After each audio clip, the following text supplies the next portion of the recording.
திறக்க திமுகவின் கனவில் மண்ணை போட்ட மதுரை மக்கள்.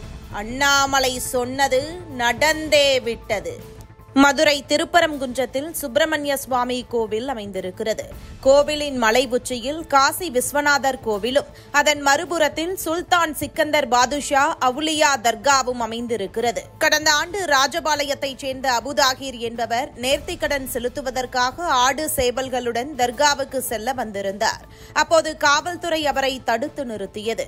இது தொடர்பாக மதுரை மாவட்ட ஆட்சியர் சங்கீதாவிடம் தர்கா நிர்வாகிகள் மனு கொடுத்தனர். பிறகு இந்த பிரச்சனை தீவிரமடைந்தது. திருப்பரங்குன்றம் மலையை சிக்கந்தர் மலையாக மாற்ற முயல்வதாக கூறி போராட்டம் நடத்த கிளம்பிய இந்து அமைப்பு நிர்வாகிகள் கைது செய்யப்பட்டனர்.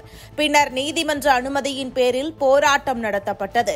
பாபர் மசூதி போன்ற சம்பவம் தமிழகத்தில் ஏற்பட்டுவிடக் கூடாது என்பதற்காகவே போராட்டத்திற்கு அனுமதி மறுக்கப்பட்டதாக நீதிமன்றத்தில் அரசு தரப்பு கூறியது.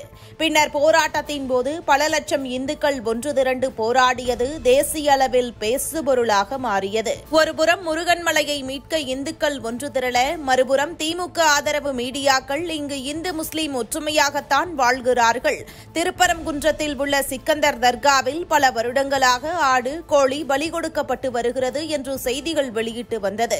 இன்னொரு புறம் மத நல்லிணக்க வழிபாடு திருப்பரங்குன்றத்தில் நடக்கும் என்று காங்கிரஸ் அறிவித்துள்ளது. ஆனால் இதுவரை இந்துக்களின் கடவுள் நம்பிக்கையை மதித்து நடக்க வேண்டும் என்று ஆளும் கட்சி தரப்பில் இருந்து எந்த அறிக்கையும் வரவில்லை என்று அரசியல் விமர்சகர்கள் கருத்து தெரிவித்து வருகிறார்கள்.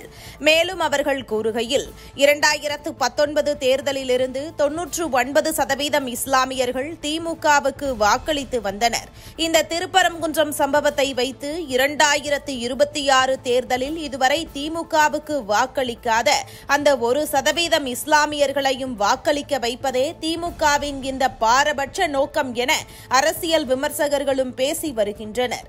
ஆனால் உண்மை நிலவரமோ 100% இஸ்லாமியர்களை குறிவைத்த திமுக 90% இந்துக்களின் வாக்கை இழந்துவிட்டதாக கருத்து தெரிவித்து வருகிறார்கள். திருப்பரங்குன்றம் சர்ச்சையால் திமுக மண்ணை கவ்வ போகிறது, இந்துக்கள் வெறுப்புக்கு ஆளாக போகிறது என்று பாஜக மாநில தலைவர் அண்ணாமலை சொன்னது போல மதுரையில் பாஜகவிற்கு மிக பெரிய ஆதரவு பெருகி வருவதாக உளவுத்துறை ரிப்போர்ட் கொடுத்திருப்பதால் ஆளும் கட்சி அதிர்ச்சியில் உறைந்து போயிருக்கிறதா?